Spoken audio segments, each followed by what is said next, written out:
Muchísimas gracias a los muchachos. La bailadera todo lo que da. Ricachá, ricachá y ricachá. Y vamos a platicar de un tema pasándonos al otro carril, queridos amigos. Ese es un tema importante. Vamos a hablar acerca del asma en niños. El asma en niños, esta especificación que sea en niños, queridos amigos, lo vamos a establecer.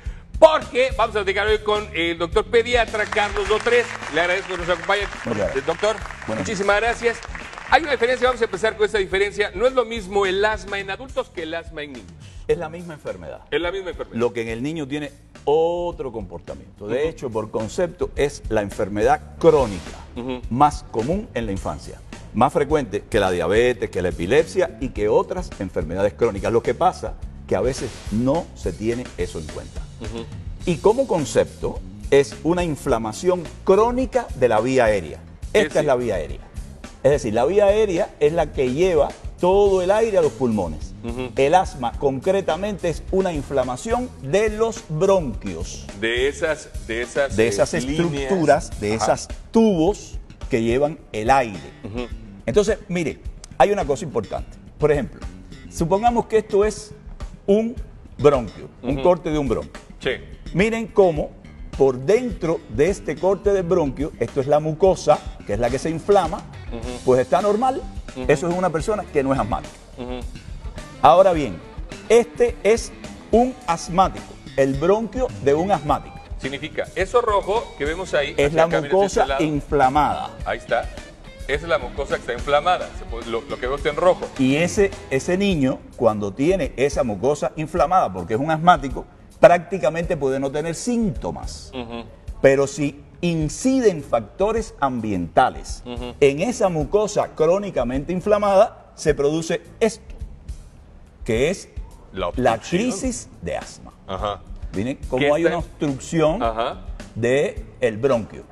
Y es prácticamente imposible, en dependencia de la intensidad de esas crisis, que puede ser leve, moderada o severa, que el niño pueda respirar bien. Por eso, la expresión clínica de la crisis de asma bronquial puede ser una falta de aire en dependencia de la intensidad de esa crisis, pero hay niños, un 20, un 30% de los niños, que no hacen falta de aire, sino que las crisis las manifiestan como tos, sin catarro, sin reflujo gastroesofágico, y entonces tosen en las noches sobre todo, y esa tos es la expresión de una crisis de asma. Ok, vamos a partir de esa onda, porque aquí creo que es la parte más sencilla es confundirse en cuanto a, es que mi hijo tosió. Bueno, ¿cuántas veces hay que toser? ¿Desde qué edad pueden ser asmáticos? Vamos a partir de la base.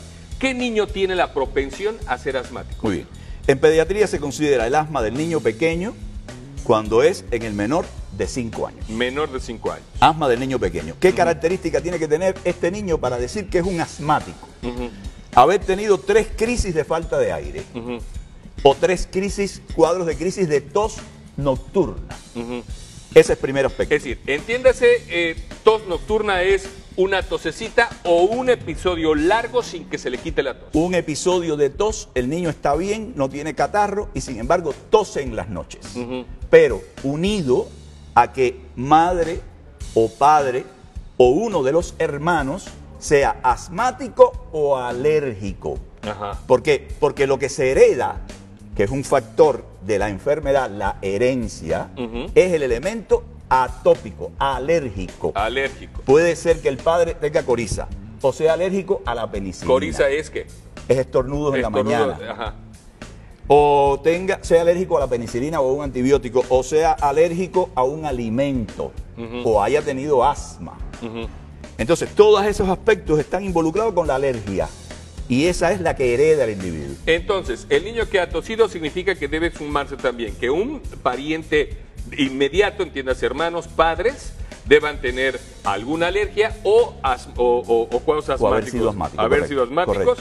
Esos son los factores, ¿no? Esos son los factores para el asma del niño pequeño. También quizás si ese niño pequeño en los primeros meses tuvo dermatitis atópica, es decir, hubo lesiones de la piel, es otro elemento alérgico que hay que tener en cuenta. Significa, alergia es cualquier alergia, sea de piel, sea aérea, sea alimento, sea cualquier alergia, correcto. Lo que se hereda es esa característica, que se produce una proteína que desencadena la producción de sustancias que tienen un órgano de choque, que puede ser la nariz, puede ser la laringe y le da tos-perruna y laringitis, o pueden ser los bronquios y le da asma, o puede ser la piel y le da dermatitis, o puede ser el intestino y le da diarrea. Es decir, que lo que se hereda es la condición atópica o alérgica. Ahora bien, necesitan un factor ambiental. Los desencadenantes ambientales son muy importantes en el asma del niño. ¿Cuáles son los desencadenantes ambientales más comunes? Los que el niño convive por la noche, por eso tose por la noche. Los ácaros son unos organismos diminutos que desencadenan sus heces fecales, pues desencadenan la alergia esa, la tos esa, la manifestación o la falta de aire. Recuerden que lo más común en el niño es la falta de aire. Y tiene que tener 3 crisis para hablar de un niño, asma de niño pequeño. Pero además hay otros factores como el humo del cigarro que puede desencadenar, o el polvo de la habitación. Por eso decimos, ojo con estos niños que no tengan muñecos de peluche, la forma de limpiar la habitación, que no haya cortinas, que el filtro del aire acondicionado, si lo tienen, esté suficientemente limpio. Ojo con la pintura. Ayer vi una niña en la consulta que vino, una asmática, que vino porque estaban pintando su habitación o en su casa. Es decir, todos esos irritantes, que pueden ser perfumes, pueden ser talcos, etcétera, desencadenan o pueden desencadenar el asma. Ahora, vamos a dejar esta parte clara también. Significa que todo niño que tenga la posibilidad o la tendencia a ser asmático, en su mayoría tendrá que ser por herencia. Sí, en la mayoría. Otro pequeño grupo pueden ser desencadenados sin herencia por infecciones virales. Es decir, hay algunos virus respiratorios, sincitial respiratorio, rinovirus, adenovirus, que son capaces de desencadenar, después que infectan al niño, una serie de mecanismos inmunológicos que llevan al mismo principio del asma. Ok, entonces, vamos, lo que sigue ahora tendrá que ser, ¿cuál es el proceso de prevención? Correcto. Es decir, todo niño tendrá, es un sistema de cuidados básico, que no haya demasiada humedad en la habitación, que el tipo de sábanas, de cobijas, las mascotas. ¿Hay alguna propensión de alguna mascota en particular, los perros o los gatos? El gato es el más común. Se ha demostrado que el pelo del gato es mucho más alergizante que otros. Pero los pelos de los perros, las caspas de los animales, las plumas de los animales, estos niños tienen que tener pecera o tienen que tener jicotea. Jicotea es una tortuga. Una tortuga, correcto. Es decir, no deben tener una piedra le viene bien al niño de vez en cuando, ¿no? Una piedra, ya te que tenga más que una piedrita para que no tenga ningún problema. Entonces, estos cuidados ya son de rigor para los niños, pero ¿qué debo hacer? La prevención para el niño. Mi hijo tiene gripitas de vez en cuando, pero quiero asegurarme que mi hijo no tenga esa cuestión. ¿Qué hay que hacer? La gripe es una cosa. Ahora, en pediatría, en el asma infantil, los virus son los agentes a cierta edad, sobre todo en los niños pequeños, son los agentes desencadenantes más comunes. Es decir, el niño tiene una infección viral y después puede venir una crisis de asma, que la gente le dice bronquitis, etcétera, pero si hay antecedentes alérgicos familiares, puede ser una crisis de asma. ¿Qué hay que hacer para prevenir? Miren, tener un control del ambiente. Se ha demostrado que aunque existan elementos de herencia de alergia, si se toman medidas de control ambiental, se puede controlar el asma. Hay que tener en cuenta también que hay otras enfermedades que se parecen al asma y no son asma. No todo lo que silba, silba porque lo que caracteriza la clínica de esta enfermedad son los sibilantes, los silbidos y la tos sin catarro. Y eso, bueno, pues hay que tenerlo muy en cuenta. Yo quiero decirle también 2 cosas. Hay niños obesos que se predisponen al asma, sobre todo las niñas en la etapa premenstrual de 6 a 10 años no deben engordar, porque pueden predisponer el asma si tienen el antecedente familiar. Y la otra cosa es el ejercicio. Hay niños cuyo factor desencadenante son los ejercicios físicos.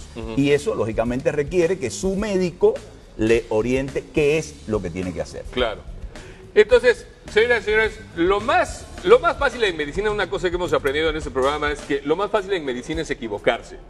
Y si equivocarse es porque, ay, es que mi hijo tiene tal, es que leí en internet tal cosa, es que ya la vecina me comentó, es que mi abuela me había dicho, pues está complicado. Lo mejor es, vaya usted a ver a su pediatra, a su especialista, haga un chequeo específico para su hijo, verifique que las condiciones no sean las propensas para el asma. Y pues cuídese, ¿qué más le vamos a hacer? Claro. Doctor, Una última cosa. por favor. Hay medicamentos en la etapa donde hay la inflamación y no hay la crisis. Hay que tener en cuenta que el asma no solamente es una enfermedad en crisis. Hay medicamentos que hay que darlos por meses. A veces los antihistamínicos, a veces los antileucotrienos, a veces el equipo inhalador antiinflamatorio, los esteroides inhalados, con un espaciador, un aerochamber. Es decir, que a veces las personas no entienden, porque el diabético, que es un enfermo crónico, usa insulina. Y el epiléptico, que da convulsiones, usa medicamentos antiepilépticos. Claro. Sin embargo, el asma tiene medicamentos antiasmáticos no solamente para las crisis, sino también entre las crisis y que según sea el caso, pues hay que utilizar. Son medidas de control que deberá usted verificar, que esperemos que no sea su caso, pero si así es, el control y la prevención, esas son es la parte hasta más barata, incluso. Las prevenciones son muy caras. Correcto. Doctor, le agradezco muchísimo Un su placer. tiempo. Muchas Un gracias. placer. Visite usted a su especialista. Los chamacos, pues tiene que echarle la manita, ¿no? Aspire y tenga mucho cuidado con las mascotas, el polvo y los alergénicos. Vamos a ir a un corte, ¿verdad? Vamos al corte. Regresamos. Answer.